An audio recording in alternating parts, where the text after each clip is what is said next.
జై శ్రీరామ్, అందరికీ నమస్కారం. వెల్కమ్ టు న్యూస్ అఖండ. నేను మీ కస్తూరి శ్రీధర్. మత ఛాందసవాదానికి పరాకాష్ట ఈ న్యూస్. అసలు ఎంత దారుణం అంటే, బంగ్లాదేశ్లో ఏం జరుగుతుందో మనకందరికీ బాగా తెలుసు. దాని మీద ఎవరైనా కూడా హిందువులు దాని మీద ఏదైనా గొంతెత్తితేనో, దాని గురించి మాట్లాడితేనో, దాని గురించి నిరసనలో ర్యాలీలో ఏదైనా చేపడితేనో ఎట్లా ఉందో పరిస్థితి చెప్పడానికి ఇదిగో ఈ న్యూస్ ఒక ఉదాహరణ. ఇంకో మాట చెప్తాను నేను. చాలామంది ఏంటంటే ఇప్పటికి కూడా భ్రమలో బతున్నారు. ఓపెన్గా చెప్తున్నా, హిందూ ముస్లిం బాయ్ బాయ్ అంటారు. అవును, హిందూ ముస్లిం బాయ్ బాయ్ అని అయితే హిందువులు అయితే అనుకుంటారు, దాన్ని పాటిస్తారు కూడా. ఊరికి అనుకోవడమే కాదు, పాటిస్తారు కూడా. కానీ బంగ్లాదేశ్లో హిందువుల మీద ఆ స్థాయిలో జరుగుతూ ఉంటే, మారణకాండ జరుగుతూ ఉంటే ఎంతమంది దాని మీద స్పందించినారు, ఎంతమంది దాన్ని ఖండించినారు. ఇప్పుడు పాలస్తీనా విషయంలో రాఫా కావచ్చు, గాజా కావచ్చు, మరొకటి కావచ్చు, ఏం జరిగినా కూడా ఈ సెక్యులర్ హిందువులు కూడా ఏం చేస్తారు, చాలామంది అయ్యో అని చెప్పి దాని మీద సానుభూతి చూపిస్తారు. ఇక్కడ ఏంటంటే సానుభూతి చూపించకపోగా చాలామంది వితండవాదం. అది ఏమనయ్యా అంటే, లేదు అక్కడ రిజర్వేషన్ల మీద గొడవలు జరుగుతూ ఉన్నాయి, అసలు హిందువుల విషయంలో అసలు ఏం జరగడం లేదు అని చెప్పేసి ఒక ఫాల్తు స్టేట్మెంట్లు. మీకు అర్థమవుతుంది కదా. ఇప్పుడు దాని మీద ఏంటంటే అక్కడ జరుగుతున్నటువంటి ఆ మారణకాండను వ్యతిరేకిస్తా, దాన్ని ఖండిస్తా ర్యాలీలు చేపడితే ఏం జరుగుతుందో ఇప్పుడు మీకు ఈ న్యూసే ఒక ఉదాహరణ. మన దేశంలో జిహాదీ భావజాలం ఉన్న వాళ్లకు కొదవేల, ఏ రాష్ట్రంలో చూసినా, ఏ ప్రాంతంలో చూసినా, ఏ జిల్లాలో చూసినా ఈ జిహాదీ భావజాలం ఉన్న వాళ్ళు మనకు కనిపిస్తూనే ఉంటారు. ఒకవేళ ఎవరికైనా ఈ భావజాలం కన్నా లేకపోతే కొంతమంది ఏంటంటే మిగతా వాళ్ళు మాటలతో ఈ జిహాదీ తీవ్రవాదాన్ని ఎగదోస్తూ ఉంటారు, అంటే ఎదుటి వాళ్ళని కూడా రెచ్చగొడతా ఉంటారు. ఇక ఇలా జిహాదీలను ఎగదోసే సన్నాసులను మన దేశంలో మేధావులు అని అంటారనమాట. మన దేశంలో సూడో అని అంటారు. ఇక జిహాదీలలో రెండు రకాలు, ఒకరు వచ్చేసి రాడికల్స్, రెండోది వచ్చేసి తీవ్రవాదులు. రాడికల్ జిహాదీలు అంటే ఈ రోడ్ల మీదకి వచ్చి ఈ ప్రభుత్వానికి సంబంధించినట్టు కావచ్చు, లేకపోతే ప్రైవేట్ వాళ్ళకి సంబంధించినట్టు కావచ్చు, ఈ ఆస్తులన్నింటినీ కూడా ధ్వంసం చేయడం, అట్లాగే ఈ తీవ్రవాదులను కాపాడడం, ఈ రాళ్ల దాడులు చేయడం, ఇట్లాంటి అంతా చేస్తూ ఉంటారు. ఇక రెండో వాళ్ళు అనమాట. ఈ రెండో కేటగిరీ ఎవరు? తీవ్రవాదులు. వీళ్ళ గురించి అందరికీ మనకు తెలిసిన విషయమే. వీళ్ళు ఏంటంటే ఎంతసేపటికి మారణకాండ చేయాలా, అంటే నరమేధం సృష్టించాలా, బాంబులు పెట్టాలా, కాల్చాలా, చంపాలా అనేది ఇట్లా వాళ్ళ గురించి నేను చెప్పాల్సిన అవసరం లేదు, మీకంతా బాగా తెలుసు. ఇంకా అసలు విషయంలోకి వస్తే, బంగ్లాదేశ్లో హిందువులు పడుతున్న అవస్థలు, బాధలు మనకందరికీ తెలుసు. వాళ్ళకి ఇది జీవన్మరణ పోరాటం అనమాట. అంటే ఒక్కరోజు గడిస్తే చాలు, ఈ ఒక్కరోజు గడిస్తే చాలు అనేటట్టుగా ఉండదు. ఒక్కరోజు ప్రాణాలతో ఉన్నామని చెప్పి అనుకునే పరిస్థితుల్లో బంగ్లాదేశ్లో హిందువులకైతే ఏర్పడినాయి. అలాంటి పరిస్థితుల్లో ఉన్న మన సాటి హిందువులకు మనం అండగా నిలవాల్సిన అవసరం ఎంతైనా ఉండాలి. అయితే ఆ పరిస్థితులు ప్రస్తుతం లేవు కాబట్టి కనీసం వాళ్లకు సానుభూతినైనా ప్రకటించాల్సిన అవసరం ఎంతైనా ఉండాలి. ఇందులో భాగంగానే మహారాష్ట్రలోని నాసిక్ నగరంలో హిందువులు కూడా అదే నిర్ణయం తీసుకున్నారు.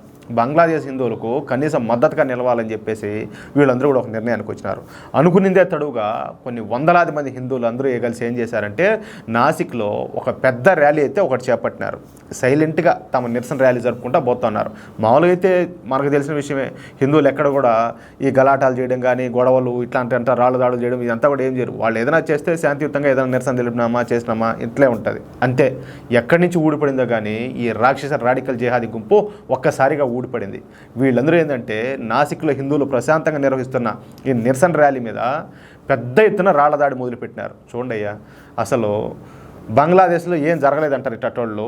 వాళ్లకు మద్దతుగా, వాళ్లకు సానుభూతి వ్యక్తం చేస్తా వీళ్ళు నిరసన ర్యాలీ చేపడితే దాని మీద రాళ్ల దాడి చేయడం అంటే ఇదేంది అర్థం? దానికి ఏంది అసలు? ఏం కోరుకుంటున్నారు మీరు ఏం కోరుకుంటున్నారు? ఎంత చెప్పినా కూడా ఏడుండే సెక్యులర్ సన్నాసులకు అర్థం కాకపోయినే, ఒరే స్వామి మన చుట్టూ ఇలాంటి వాతావరణం ఉన్నదిరా, వాళ్ళు మనల్ని భయపెట్టో లేకపోతే బొందబెట్టో ఏదో ఒకటి చేసి మనల్ని అయితే నాశనం చేసి ఈ దేశాన్ని ఇస్లామిక్ స్టేట్ చేయాలనుకుంటున్నారా స్వామి అని చెప్తే వీళ్ళకాడ అర్థం అవుతుంది. హలాల్ ఉండే ప్రొడక్ట్స్ కొంటారు, ఇప్పటికి కూడా హిందూ ముస్లిం బాయ్ బాయ్ అంటారు, దర్గాలకు పోతిరి, పేర్ల పండగలు చేర్చిరి, వీళ్ళ పెండాకుడు వాళ్ళే వండుకుంటారు. ఇంకెట్లా అర్థం కావాలా? అట్లన్నా అని చెప్పి వాళ్ళు ఆ అవతల వాళ్ళు సోదర సమానంగా ఏమైనా అట్లయినా సోదర భావంతో ఉండారంటే అది లేకపోయా. ఇప్పుడు ఈ సంఘటనల మీద ఎవరైనా స్పందిస్తారంటే ఏం స్పందించరు. అసలు ఇలాంటి విషయాలు ఏంటంటే ఇట్లా చూస్తూ ఉంటారు. అంటే వాళ్ళు అన్ని ప్రతిదీ కూడా అబ్జర్వ్ చేస్తూనే ఉంటారు. ఇలాంటి వాటిలో ఏం మాట్లాడరు, తేలుగుట్టిన దొంగలా గమ్మున ఉంటారు. కానీ వాళ్ళకు సంబంధించిన విషయాల్లో మనం ఏదన్నా మాట్లాడితే మాత్రం అమ్మ ఇంకేం ఆకాశం ఊడి మీద పడినట్టే ఒక్కసారిగా వచ్చి మీద పడతారు. మన సిగ్గులేని సన్నాసులకేమో అది అర్థం కాకపోయా, వీళ్ళు అర్థం చేసుకోకపోతారు. అయితే ఈ రాడికల్ జిహాదీలు హిందువుల ర్యాలీ మీద అమానుషంగా దాడి చేయడంతో అనేక మంది ఏంటంటే తీవ్ర గాయాల పాలైనారు. అయితే మహారాష్ట్రలో ఉండేది ఇప్పుడు ఎవరిది? ఈ ఎన్డీఏ ప్రభుత్వం. కాబట్టి వెంటనే ఈ జిహాదీల మీద చర్యలు ప్రారంభించింది ఎన్డీఏ గవర్నమెంట్. ఒక్కసారిగా లాఠీ చార్జ్ చేసి ఈ జిహాదీలను ముందుగా అక్కడి నుంచి తరిమి కొట్టారు. ముందు కెమెరాల ద్వారా, ఏది సీసీ కెమెరాలన్నీ ఉంటాయి కదా, ఆ సీసీ కెమెరాల ద్వారా ఆయా రాడికల్ జిహాదీగాళ్ళని అందరినీ గుర్తిస్తున్న పోలీసులు ఇక ఒక్కొక్క జిహాదీ ఇంటికి వెళ్ళి వాళ్ళని గుర్తించి వాళ్ళని కుక్కను ఈడ్చుకున్నట్టు ఈడ్చుకొని వచ్చి పోలీస్ స్టేషన్లో వేస్తారు. ఇక పోలీస్ స్టేషన్కి వెళ్తున్న ఈ జిహాదీలను ఎరగదీసి ఉతికి పిండి ఆరేస్తా ఉన్నట్టు మనకు స్పష్టంగా అర్థమవుతుంది. అయితే ఈ చర్యలు మరింత కఠినంగా ఉండాలని చెప్పేసి అక్కడ ప్రజలు కోరుకుంటా ఉన్నారు. నాయన ఒకటి చెప్తా, నేను మొదటి నుంచి చెప్పేది ఒకటే, ఎవరి మతము, ఎవరి హక్కులు, ఎవరి బతుకు వాళ్ళు ప్రశాంతంగా బతకండి. కానీ ఏంటంటే ఒకరి వల్ల ఇంకొకరికి ఇబ్బంది ఉండకూడదు. మీకు అర్థమవుతుందని నేను చెప్తాను. ఏందో ఒకరి వల్ల ఇంకొకరికి ఇబ్బంది లేనంత వరకు, అట్లాగే మన దేశానికి సంబంధించి ఈ దేశ వ్యతిరేక కార్యకలాపాలకు పాల్పడడం, లేకపోతే దేశద్రోహానికి పాల్పడడం, ఇవన్నీ కూడా క్షమించరాని నేరం. దానికి శిక్ష ఏంటంటే మరణదండన. అది ఎంత ఘోరంగా ఉండాలంటే, ఎంత క్రూరంగా ఉండాలంటే చూడడం కాదు, విన్నా కూడా ఒంట్లో పదురు పుట్టాల, చెమటలు కారాల, ఆ విధంగా ఉండాలి. అట్లుంటే కానీ ఈ దేశ భవిష్యత్తు కానీ, ఈ దేశంలో ఉన్న మెజార్టీ ప్రజలైన హిందువుల భవిష్యత్తు కానీ ప్రశ్నార్థకం అవుతుంది.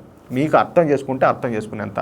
నేను చెప్పేది ప్రతి ఒక్కరికి కూడా పూలల్లినట్టు, సూదికి దారం ఎక్కించినట్టు మీకు వివరంగా తెలియజెప్పే ప్రయత్నం నేను చేస్తా ఉన్నా. అర్థం చేసుకుంటారని చెప్పి ఆశిస్తున్నా. ఈ వీడియోపై మీ యొక్క అమూల్యమైన అభిప్రాయాలను దయచేసి ప్రతి ఒక్కరు కూడా కామెంట్ రూపంలో తెలియజేయాలని చెప్పి కోరుకుంటూ, అలాగే ఈ వీడియో నచ్చితే లైక్ చేయడంతో పాటు మీకు ఎంతమందికి వీలైతే అంతమందికి షేర్ చేయండి, తట్టి లేపండి. నేను ఒక కామెంట్ ఒకటి చూసా ఒక వీడియోలో, మమతా బెనర్జీ రాజీనామాకు రంగం సిద్ధం చేస్తున్న బీజేపీ అనే వీడియో అది. దాంట్లో సివిఎన్ ప్రసాద్ చుండూరి అనే ఒక పర్సన్ ఒక కామెంట్ ఒకటి పెట్టాడు నాకు.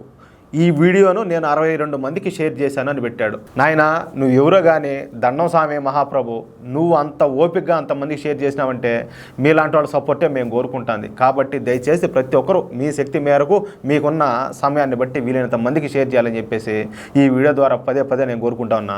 ఇంతవరకు మన ఛానల్ ఎవరైనా సబ్స్క్రైబ్ చేసుకోకపోతే దయచేసి ప్రతి ఒక్కరు కూడా మా పెద్ద మనసుతో మన ఛానల్ సబ్స్క్రైబ్ చేసుకోండి. తప్పనిసరిగా బెల్ సింబల్ క్లిక్ చేయండి, ఆల్ నోటిఫికేషన్స్ వస్తాయి. ఒకవేళ మీకు ఏదైనా నోటిఫికేషన్ రాకపోయినా కూడా మన ఛానల్ మీద అభిమానంతో తప్పనిసరిగా ఈ యూట్యూబ్లోకి వెళ్ళి సెర్చ్ చేసుకునేనా కూడా చూడండి. ప్రతిరోజు కూడా మేము వీడియోలు అయితే చేస్తాము, ఏ రోజు కూడా ఆపము. దయచేసి సపోర్ట్ చేయండి ప్లీజ్. జై శ్రీరామ్.